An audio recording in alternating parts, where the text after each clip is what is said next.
బంగాళాఖాతంలో పెంగల్ తుఫాన్ ఏర్పడి దాదాపుగా బీభత్సం అయితే సృష్టించింది. ఇప్పుడు మరో తుఫాన్ అయితే రెడీగా రాబోతుంది. ఈ తుఫాన్ ప్రభావంతో ఇప్పటికీ ఆంధ్రప్రదేశ్, తమిళనాడు రాష్ట్రాల్లో భారీ వర్షాలు కురుస్తున్నాయి. తెలంగాణ, కర్ణాటక, కేరళలో భారీ వర్షాలు మొదలయ్యాయి. ఈ వర్షాలకు తోడు చలి తీవ్రత కూడా బాగా పెరిగింది. దీంతో భారీ వర్షాలు కురుస్తున్న ప్రాంతాలతో పాటు వర్షాలు కురిసే అవకాశం ఎక్కువ ఉన్న ప్రాంతాలను హెచ్చరించింది ఐఎండీ. మరియు కొన్ని ప్రాంతాల్లో స్కూళ్లకు, కాలేజీలకు సెలవులు కూడా ప్రకటించారు.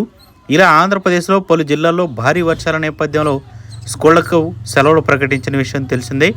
వర్షాలు కురుస్తున్న మిగతా జిల్లాల్లో కూడా పిల్లల తల్లిదండ్రులు సెలవులకు డిమాండ్ చేస్తున్నారు. వర్ష తీవ్రతను బట్టి ఆయా జిల్లాల్లో విద్యా సంస్థలు సెలవులపై కలెక్టర్లు, విద్యాశాఖ అధికారులు నిర్ణయం తీసుకోనున్నారు.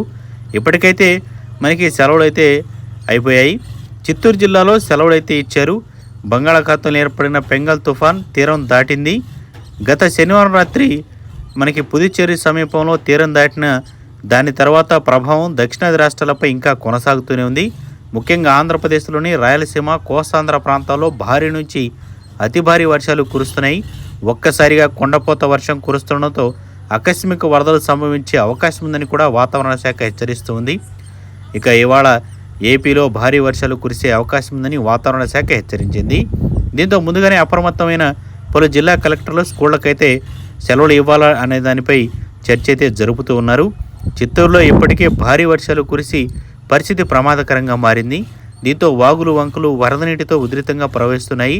చెరువులు జలవంశాలుగా నిండి కుండలా మారాయి. ఇవాళ కూడా భారీ నుంచి అతి భారీ వర్షాలు కురిసే అవకాశం ఉండడంతో ఎలాంటి ప్రమాదాలు జరగకుండా విద్యాసంస్థలకు సెలవులు ఇవ్వాలనే దానిపై ప్రకటన అయితే త్వరలో కలెక్టర్ గారు అయితే నిర్ణయం తీసుకోనున్నారు. అన్నమయ్య జిల్లాలో కూడా సెలవు అయితే ఇచ్చారు. అక్కడ కూడా కొన్ని పరీక్షలు వాయిదా పడ్డాయి. ఇప్పటికే చిత్తూరు జిల్లాలో పుత్తూరులో అత్యధికంగా 187 మిల్లీమీటర్ల వర్షపాతం అయితే నమోదైంది. ఇప్పటికే